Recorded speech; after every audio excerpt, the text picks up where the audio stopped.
बिस्मिल्लाहिर्रहमानिर्रहीम। Dear students, अस्सलाम वालेकुम। आज हम अपनी सेक्शन सीरीज़ का जो सेक्शन डिस्कस करने जा रहे हैं वो है section 6 of the limitation act 1908, जो कि हमें लीगल डिसेबिलिटी के बारे में बताता है। इससे पहले कि हम अपने सेक्शन की तरफ जाएं, थोड़ा सा ओवरव्यू।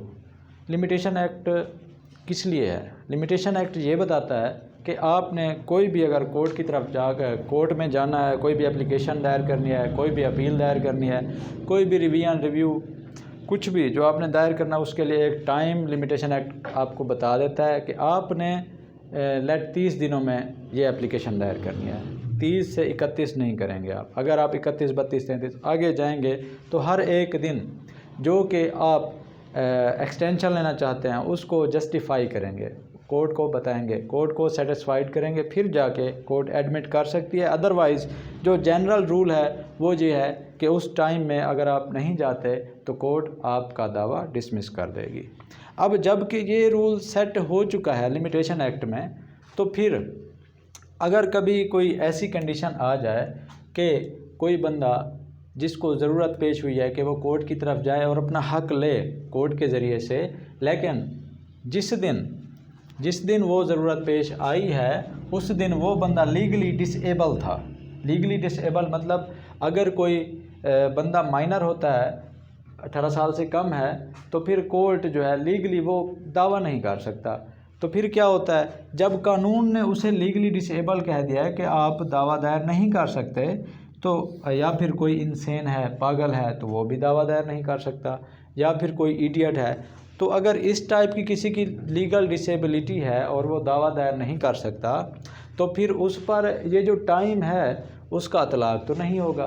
कैसे होगा भाई? अगर 30 दिन बता दिए लिमिटेशन एक्ट ने कि आपने फ़लाँ दरख्वास्त 30 दिन में देनी है, लेकिन जिस दिन उस बंदे को वो ज़रूरत पेश आई, वो वक़ूआ हुआ कि अब वो अपना हक़ लेने के लिए जाए कोर्ट की तरफ, तो फिर उस दिन वो था माइनर, अब वो लीगली तो केस ही नहीं कर सकता। तो फिर क्या होगा? फिर लिमिटेशन एक्ट ने ही बता दिया है कि फिर हम आपको रियायत देंगे।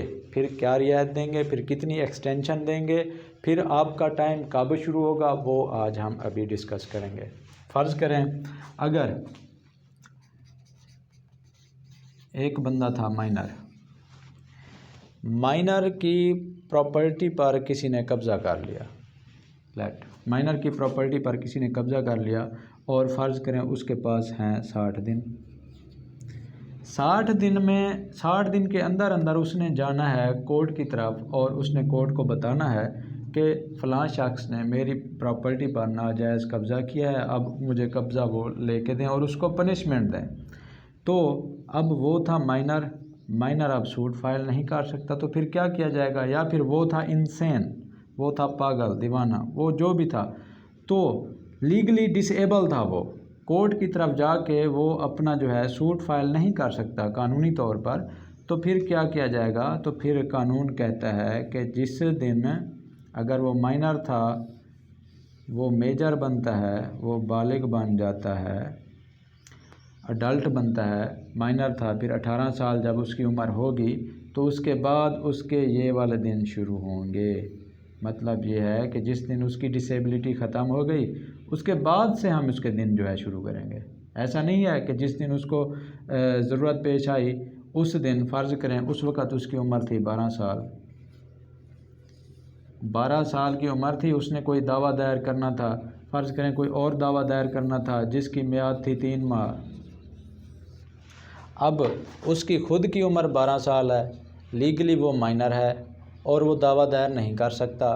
तो फिर क्या होगा? फिर जब वो 18 साल का हो जाएगा ना, 18 साल का, अब वो डिसेबिलिटी उसकी हो गई है ख़त्म। 18 साल का हुआ है, डिसेबिलिटी ख़त्म हुई है। अब जिस दिन 18 साल का हुआ उससे अगले 3 माह का टाइम होगा, उससे अगले 3 माह में वो जा सकता है। मतलब वो 6 साल की रियायत कानून ने उसको दे दी है। 12 साल का वो तब था जिस दिन उसको दावा दायर करना था, उसका लिमिटेशन एक्ट में हमने उसका टाइम देखा था तो 3 माह था। अब आगे जाके जब वो मेजर बना, जब 18 साल की उम्र उसने हासिल की, जब 18 साल की उम्र को पहुंचा, तब 6 साल वो उसको एक्स्ट्रा दे दिए जाएंगे ताकि उसकी लीगली जो डिसेबिलिटी है वो ख़त्म हो जाए। उसके बाद आगे सेम वही टाइम उसे दिया जाएगा 3 माह का, मतलब उसकी डिसेबिलिटी ख़त्म होने के बाद उसका टाइम काउंट होगा। एक चीज़ ये हो गई। फ़र्ज़ करें अब कोई ऐसी सिचुएशन है जिसमें किसी पर्सन को 2 डिसेबिलिटीज़ हैं। इधर हमने एक डिसेबिलिटी डिस्कस की, इधर हम दो डिसेबिलिटीज़ डिस्कस करते हैं। फ़र्ज़ करें एक माइनर था या इंसेन था, छोटा बच्चा और वो भी इंसेन, माइनर और इंसेन, लीगली 2 डिसेबिलिटीज़ अब इसको हो गई भाई। एक तो ये माइनर है, दूसरा ये इंसेन है। अब 18 साल की उम्र में ये माइनर वाली डिसेबिलिटी तो इसकी ख़त्म हो जाएगी, लेकिन इंसेन तो रहेगा। फ़र्ज़ करें अगर वो इंसेन रहता है तब तक भी उसका इलाज नहीं होता, इंसेन ही रहता है, तो फिर वो वाली डिसेबिलिटी उसकी ख़त्म होगी। अब जब दोनों ये डिसेबिलिटीज़ ख़त्म होंगी तो उसके बाद फ़र्ज़ करें वही सिचुएशन है, 3 माह का टाइम है, तो दोनों ख़त्म होंगी, उसके बाद वो काउंट होगा। एक सिचुएशन ये हो सकती है। दूसरी सिचुएशन ये भी हो सकती है कि एक माइनर था, जब 17 साल और 5 माह या 8 माह या 11 माह, 17 साल 11 माह का हुआ है, तो उस वक़्त वो पागल हो गया, कोई ऐसा वक़्त हुआ या बीमारी हुई है कि वो इंसेन हो गया है, या फिर मेजॉरिटी की उम्र तक पहुंचने से पहले वो इडियट हो गया है। तो फिर क्या होगा, वो अगर इंसेन हो गया है, मतलब वो उसका टाइम शुरू नहीं हुआ और फिर वो इंसेन हो गया है, तो क्या होगा, फिर जब इंसेनिटी उसकी ख़त्म होगी, उसका इलाज होगा, चाहे वो 30 साल की उम्र में होता है, 50 साल की उम्र में होता है, तब तक भी उसका ये टाइम शुरू नहीं होगा। वो दावा वही दायर करने का हक़ रखता होगा। जिस दिन वो ठीक हो जाएगा उस दिन से उसका वो 3 माह का टाइम शुरू होगा। या फिर फ़र्ज़ करें कोई ऐसी सिचुएशन है कि जिसमें वो माइनर था प्लस इंसेन था, मतलब किसी ने दावा दायर करना था और उस वक़्त उसकी उम्र थी 12 साल। इस चीज़ को आपने समझना है, ये सिचुएशन जो है आपने समझनी है। दावा दायर करना था, लिमिटेशन पीरियड ने उसे 3 माह दिए, लेकिन उसकी उम्र थी 12 साल, दावा दायर नहीं कर सकता कानूनी तौर पर। 18 साल को पहुँचेगा फिर करेगा, अब 18 साल को पहुँच जाता है।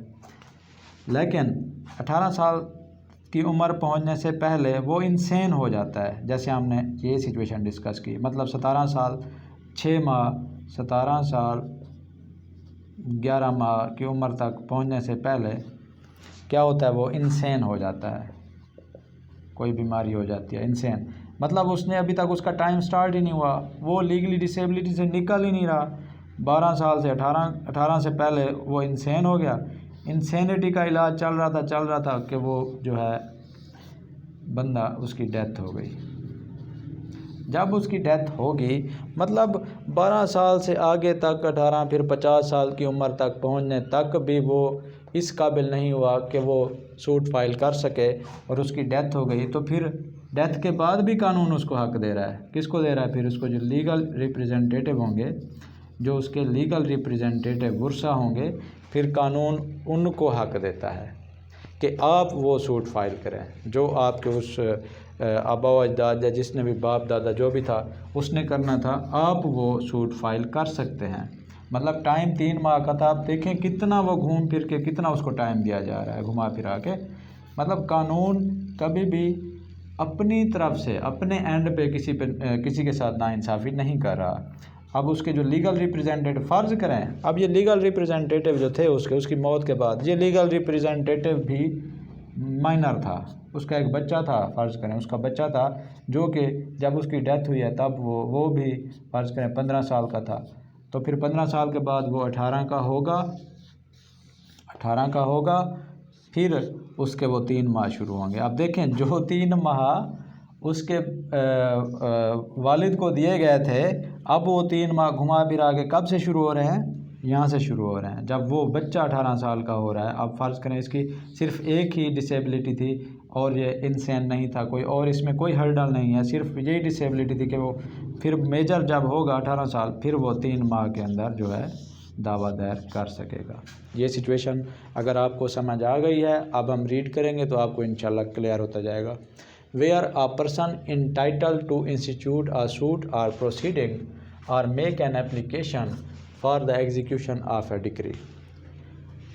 अच्छा, कोई भी पर्सन है, उसने कोई दावा दायर करना है, कोई प्रोसीडिंग या फिर कोई एप्लीकेशन एग्जीक्यूशन ऑफ डिक्री की, डिक्री उसके हक़ में कोई डिक्री पास हुई है, उसको एग्जीक्यूट कराना है उसने, तो उसका जो दावा दायर करना है उसने, वो बंदा is at the time from which the period of limitation is to be record, मतलब जिस दिन से उसका जो टाइम है वो हमने काउंट करना है, स्टार्ट करना है, उस वक़्त वो माइनर है या वो इंसेन है या वो इडियट है।